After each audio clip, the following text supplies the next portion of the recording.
I was about 6 or 7 when it happened, too young to understand the horror, and yet old enough to remember every detail. My family was deeply religious. Church wasn't just something we did, it was who we were. Easter Sunday was the biggest deal of the year-long masses, special music, and a potluck that covered 6 folding tables in the church hall. Even Sunday school, or CCD as our church called it, felt more sacred that day. Our church sat on a slope, so the sanctuary was on the top floor, and all the classrooms were tucked away in a basement level. Despite being underground, you could still enter or exit from down there using a heavy gray door at the far end of the hallway. That door, we were told, stayed locked from the outside. Only for emergencies. They said, I remember the basement that day was full of pastel colors and childish joy. Paper crosses and lambs taped on walls, teachers with bunny ears, and Jesus drawn in crayon by kids who barely understood who he was. Everyone was in a good mood. Everyone but me. I'd had a strange dream the night before. Something about a tall man with no face and hollow eyes, kneeling in the corner of my room. He didn't speak. He only tapped his fingers on the wall. Slow, then faster, then stopped. I didn't tell anyone about it. After the long Easter Mass, I was dropped off for CCD like always. About 15 minutes into class, I had to pee badly. I raised my hand and left quietly. The hallway was long and mostly empty, the hum of fluorescent lights the only sound. The boys' bathroom was at the far end, beside the emergency exit. I stepped inside, picked the last stall, and sat down. As I sat there, I became aware of something. Not a sound at first, just a presence. The kind you feel in your spine. Cold. Wrong. Then came the noise, a dragging sound. Metal on metal. It was coming from the stall next to mine. Slow, uneven. I held my breath. It wasn't the rustle of clothing or the creak of a door. It was sharper, calculated. And then it stopped. When I stepped out to wash my hands, I saw it in the mirror first. The stall door next to mine creaking open. And something stepping out. It was a man in an Easter bunny costume. But this was no Jolly Mall bunny. The suit was stained and matted with grime. The fur looked more gray than white, and one ear hung limp. The eyes. One had been sewn back on, jagged like someone had done it in the dark with a fishing hook. The head tilted sideways like it was studying me. I turned around slowly. "Hi," I said, with the stupid innocence only a child can have. He didn't answer, just stood there, arm hanging, fingers twitching. Then he raised his arm and pointed to the emergency door. "You're the lucky chosen child," he rasped. His voice didn't sound muffled like you'd expect from inside a costume. It sounded close, like it had bypassed the mask altogether and crawled into my ears. "I have something for you outside." I should have run, but I was a kid. I thought he was magic. I pushed open the gray door. It wasn't locked. Outside, the world was oddly silent. The air was still. The parking lot shimmered under the noon sun. He walked behind me, slow and careful, like he was savoring the moment. We were halfway across the lot when I saw another figure in an Easter bunny suit, standing beside an old van half hidden behind the dumpster. This one was taller. Its head twitched when it saw us. Something in me broke. I stopped walking, then divine intervention. Miss Sabrina's scream cut through the air like a siren. I turned to see her running toward me, eyes wide with horror. The bunny's hand slipped from mine as he spun around and bolted. I ran in the opposite direction. I collapsed into Sabrina's arms, sobbing. The van sped away. I caught one final glimpse, a pale face in the backseat window. A child's face. The police were called. I told them everything. They took it seriously at first, but no child was reported missing. No suspects were found. And that emergency door? It was supposed to be locked, but no one could explain why it wasn't. Weeks passed, then months. But here's what I never told anyone. 2 days after Easter, I found something tucked under the welcome mat at our front door. A plastic egg, dirty and cracked. Inside was a note written in red ink, in the same slanted handwriting I'd later recognized from a church bulletin I once saw in the trash. It said, "You are still chosen. See you next spring." We moved towns the following year, but every Easter, I still check the welcome mat. It happened during the spring break of my senior year. What was supposed to be a night of games and laughter turned into something none of us have ever fully recovered from. It was the Thursday before Easter, and school had been canceled for the long weekend. My group of friends, Jake, Race, Chuck, Arthur, and Raz decided to have a sleepover at Raz's place. His parents were out of town, and his house sat at the edge of a sprawling wooded area that stretched farther than we'd ever dared to explore. It was the perfect place for the game we had invented the year before. We called it Shadow Hunt. It was our own mix of hide-and-seek and manhunt, but darker. Seekers would hide cursed eggs, spray-painted black plastic eggs filled with riddles or dares, and protect them while trying to catch the hiders. The woods, cloaked in fog or moonlight, made the whole thing feel mythic. Raz's house was a cabin-like structure with huge basement windows that faced the forest. That night, after hours of snacks and gaming, we geared up with flashlights and hoodies, grabbed the eggs, and stepped out into the chilly night.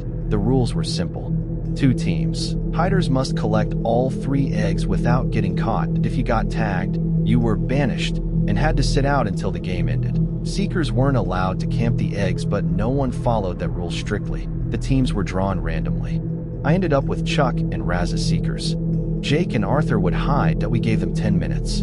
In the meantime, we spread out the cursed eggs, one behind the creek boulders, one deep in the pine grove, and the last in the ruined shed farther out, an old hunting shed barely standing, roof partially caved in, with claw marks that none of us could explain the first time we saw them. When the game officially started, I went toward the pine grove alone. Chuck and Raz went in opposite directions.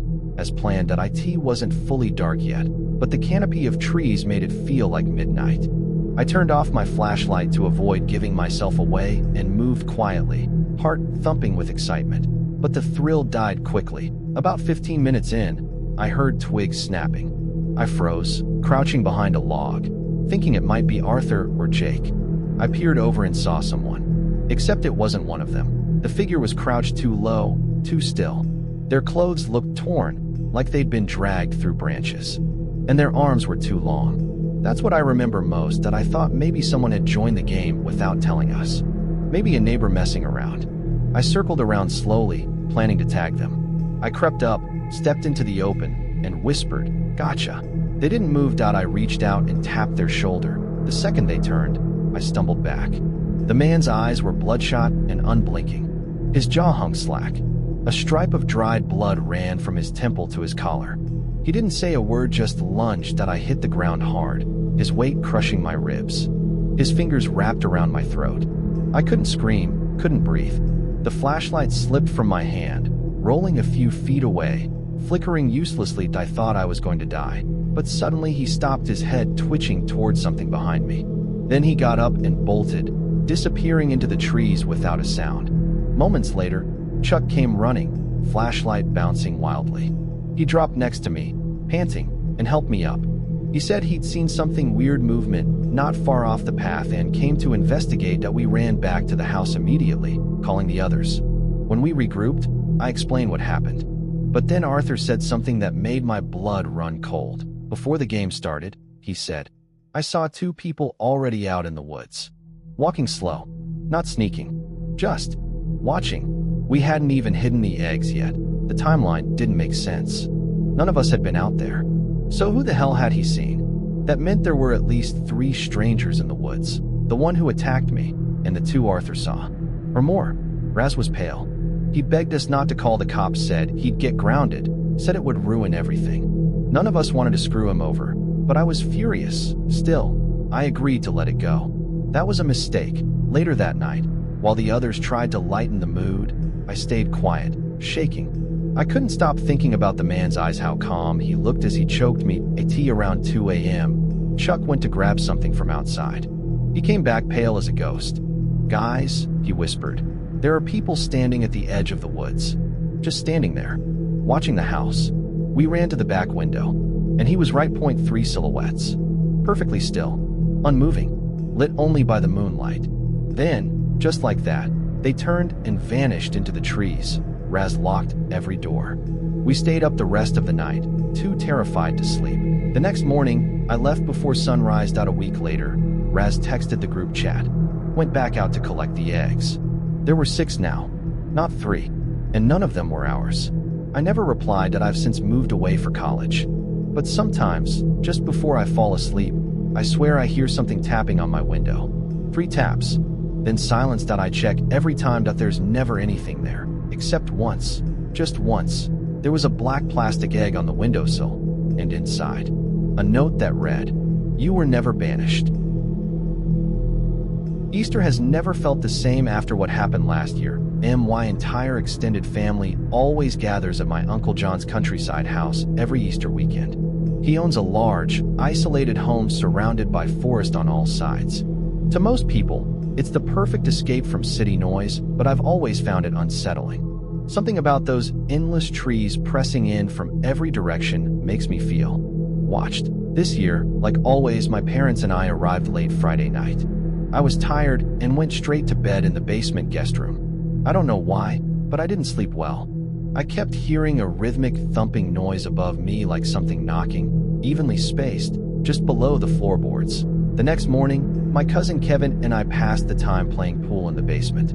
He's a couple years older than me and the only one in the family who doesn't make me feel like an alien. While we played, he started talking about the forest behind the house, how it stretched for miles, how no one really explored it anymore, and how he used to find strange carvings on trees when he was younger. I laughed it off, but he got serious. They were shaped like eyes, he said.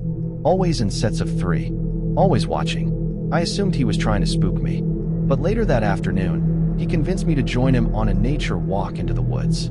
I wasn't exactly eager, but I also didn't want to seem like a coward in front of him. We told Uncle John where we were going and set off. Kevin led the way like he had done it dozens of times. There was something about how quiet the forest was that immediately put me on edge. No birdsong, no wind. Just the crunch of our shoes on dry leaves and the occasional snap of a twig. About half an hour in, we started hearing something strange, a dull thudding, followed by silence.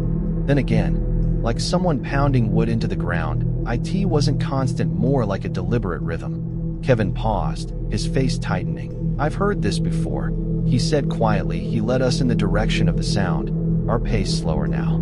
I was getting nervous, especially as the forest grew darker. The trees here were older, their trunks blackened as if scorched, and there was a faint smell, not quite smoke, not quite rot. Then we saw them point 3 wooden crosses, upside down, nailed into trees at least 15 feet high. Each one carved with symbols, circles with slashes, spirals, and more of those crude eye shapes. I was about to tell Kevin we should leave when I saw movement. A man stood between 2 trees. Dressed in red flannel, face obscured by a heavy beard, eyes dark and unreadable. He didn't speak. He didn't blink. Kevin stepped slightly in front of me and said, "Sorry, we were just walking." The man tilted his head slowly, then raised one arm and pointed straight up. We looked. High in the trees, dozens of small dolls were dangling from branches, each one made of sticks, string, and what looked like human hair. Some were missing limbs. One was nailed to the tree trunk with a rusted fork. "We should go," Kevin whispered. We turned around and walked back the way we came, but we never heard the man leave. I didn't dare look back. That's when I noticed something else. The woods weren't silent anymore. They were whispering. I couldn't understand the words. They were low, inhuman, like breath through cracked lips. I could feel them in my spine. We made it back to Uncle John's house and told him everything. He went pale and asked for a description of the man. When we gave it, he quietly said he didn't know anyone like that and he knew everyone around here. That night, the air felt heavy. I tried to sleep, but kept waking up gasping for air. At some point, I went upstairs to get water and stopped by the big window in Uncle John's study. That's when I saw them. I could see at least a dozen figures standing at the edge of the woods, shoulder to shoulder, facing the house. Some held torches. Others held nothing. They didn't move. They didn't speak. They just stared. I ran and woke Uncle John. This time he didn't hesitate. He grabbed his rifle, marched out onto the porch, and fired 3 shots into the air. The figures didn't flinch. But by the time everyone else came running, they had vanished into the darkness. No one slept that night. My mom cried silently at the table. Kevin locked all the doors, then stacked furniture in front of them. The next morning, Easter was canceled. My family packed early. No egg hunt, no smiles. Just silence. Before we left, I asked Uncle John if he'd seen anything like this before. He looked out the window and said, "When I was younger, they used to come for my grandfather too. Always around Easter. That's why he stopped going to church. Said he heard them whisper his name." We left that morning. As we drove off, I looked back at the forest, and I saw someone standing behind a tree, not moving, just watching.